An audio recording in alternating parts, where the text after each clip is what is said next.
Vediamo questa My Top 5 Manga of 2024 di Mangalog, anzi, di solito si dice 2024.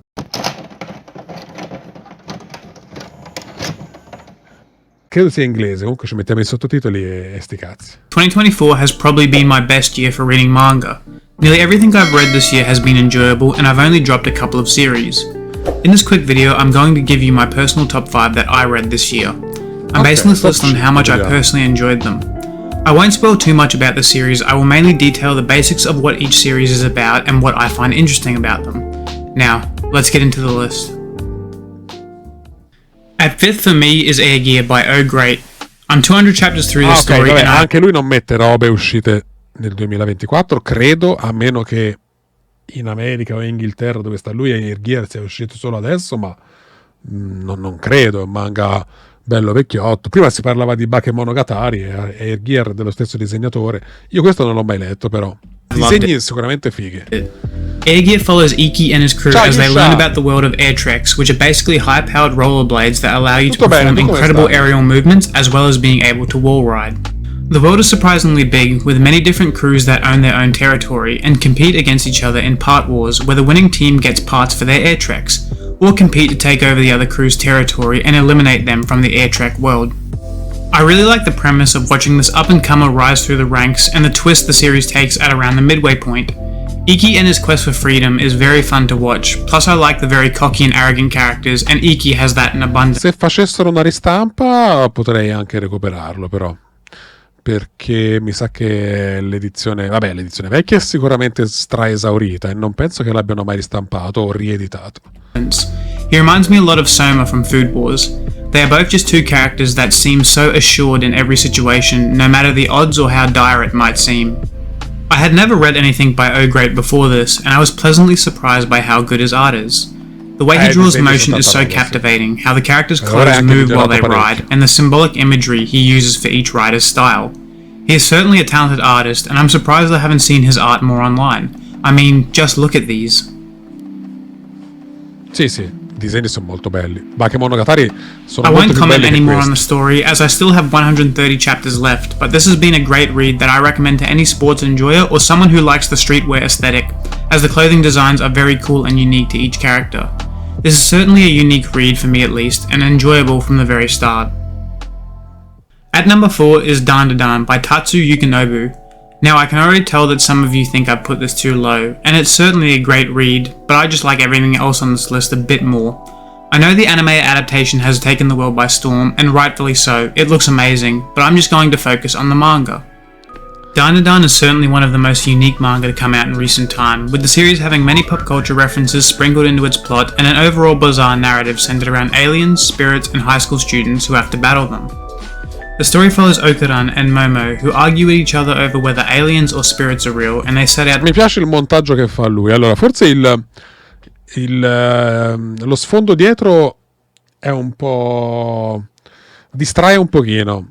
Io avrei fatto più una cosa monocolore, più uniforme, però è bello anche come mette i personaggi singoli così, con le tavole un po' sparse, non è male, anche perché è tutto montaggio, non essendoci lui che parla davanti alla telecamera, ci sta. To prove the other wrong. This is when the weirdness begins, with each running into the very thing they tried to disprove. Okuran finds a spirit, and Momo runs into aliens, and thus the story begins. Almost in contrast to the strange story is the beautiful art that complements each chapter. I disegni li adoro, lo sapete che io ho venduto Dan per i motivi che ho già detto, perché non aveva uno scopo quel manga, però i disegni li ho sempre adorati. I was absolutely stunned to find out that this manga is drawn physically and not digitally. I mean, some of the detail on some of these panels is just absurd. I couldn't imagine how much time it would take to draw these, especially during the board game arc where Momo tries to find Zuma. This arc is littered with highly detailed double spreads that just wow you every time you see them. The fights are also incredibly fun and exciting. A highlight of mine would be when Kinta fights the wannabe Godzilla. It was just all kinds of wacky, but drawn with so much detail it was so fun to read, and it really highlighted the randomness of Dan's plot. Now, to balance out all the goofy aspects of the series is the absolutely tragic backstory some of the characters have. Zuma's, in my opinion, is the most tragic, losing both parents and his brother in the worst possible ways. His relationship with the police officer who takes him in being the only positive in his life. Questo è un personaggio che mi sa che io non avevo ancora incontrato all'epoca di quando, cioè dove l'ho interrotto io. Until he meets Momo. Dan Dan is a must-read for shonen fans and anyone who wants to try something outside of the box. Not to mention, it's fun spotting all the various references to other forms of media and urban legends, like an obvious Godzilla and Alien reference. Definitely try this manga when you get the chance, it's certainly a unique experience. At third is Tower Dungeon by Nihei Tsutomu. Questo lo hanno annunciato da Planet Manga, è la nuova opera di Tsutomu Nihei, quindi ancora in Italia inedita. Ovviamente io sono sempre curioso, come tutte le opere di Tsutomu Nihei, anche se dico le ultime opere, ma le opere del suo periodo bianco, diciamo così, quindi dopo Blame, Abara, dopo quelle cose lì, non mi piacciono più di tanto. Però questa le voglio dare un'occhiata perché dà un po', strizza l'occhio al fantasy, quindi è una cosa che lui non ha mai affrontato realmente, perché ha sempre affrontato il sci-fi, la fantascienza, il distopico, anche apocalittico in alcuni casi, ma sci-fi mai, quindi su questo sono curiosissimo. I have already done a video on this series, so you should check that out if this intrigues you. I'll link the video in the description. I will quickly break down the story and what interests me about it. Tower Dungeon follows Yuva, a farm boy who is tasked to enter the Dragon's Tower, a mythical floating tower that holds great treasures and even greater threats. The reason Yuva and many others have been entering the tower is to rescue Princess Ignelia, who has been kidnapped by a powerful necromancer and taken into the tower.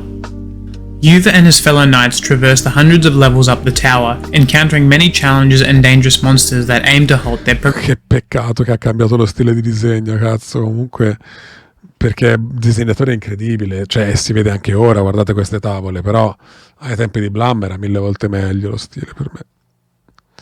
Ne sono usciti tanti, Paolo, di manga fighi quest'anno, e ora a breve vedrete anche tutti i miei video che parlano delle cose migliori dell'anno. progression. The fantasy setting provides a wide variety of different creatures to encounter, from dragons and undead to more obscure and unique creatures like the Draco Metamorphs, a half-human, half-dragon race that switches between a more human-like form and a dragon form, and dungeon dwellers that steal supplies from people entering the tower and hide away in hard-to-reach places throughout the tower. Nihei Tsutomu is certainly having a lot of fun with the designing the inhabitants of this world. Tsutomu is best known for his architecture, and Tower Dungeon certainly has beautiful architecture. Lovely panels greet us as Yuva ventures throughout the tower, and we get to see more of Tsutomu's beautifully crafted structures. I and a lot of others have been happily surprised by this manga. Tsutomu is known for his sci-fi manga and hasn't really attempted fantasy before, and much to my surprise, he's nailing it so far. I also like that Tower Dungeon is a seinen because I personally like dark fantasy more than regular fantasy, and Tower Dungeon certainly has some dark moments. I won't spoil any more, but if you're a fan of Tsutomu's works, or dark fantasy in general, this is definitely something I highly recommend.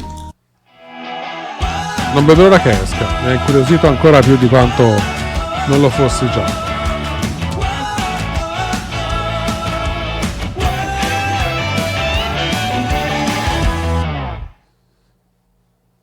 I look forward to binging more chapters when they build up, and I'd like to hear your thoughts in the comments on Tower Dungeon and any manga I mention in this video. The last two on this list were very hard to decide on. They are nearly interchangeable. Il primo a sinistra è Choujin X, lo riconosco benissimo dalla copertina. Quell'altro potrebbe essere Atelier WeChat. But at second, I've chosen Hat Atelier Esattamente. by Shirahama Kamome. Earlier this year, I decided to read what I'm calling the big three in modern fantasy, which for me is Frieren, Dungeon Meshi, and Hat Atelier, and I thought Hat Atelier would be the least enjoyable of the three, but by chapter 5, it had well and truly shocked me. The art and characters are amazing, and the various concepts you're introduced to were so enjoyable to read and contemplate. Credo che la Marzia stia continuando a comprarlo Atelier WeChat, ma io sono fermissimo da tempo, ho letto i primi 3 o 4. Bello, però bello. Hat Atelier was easily the best of the three, and for me it wasn't even close. The story follows Coco, a young... Non capisco perché lo chiamino WeChat Atelier in America, se si chiama Atelier o WeChat. girl who is amazed by magic and wishes so badly Poi è la stessa cosa, però. she could use it. But you have to be born with the ability to use magic, and unfortunately, she is Tavole not. stupende. She tries to recreate magic from a book she was given by a mysterious man, and she accidentally crystallizes her mother.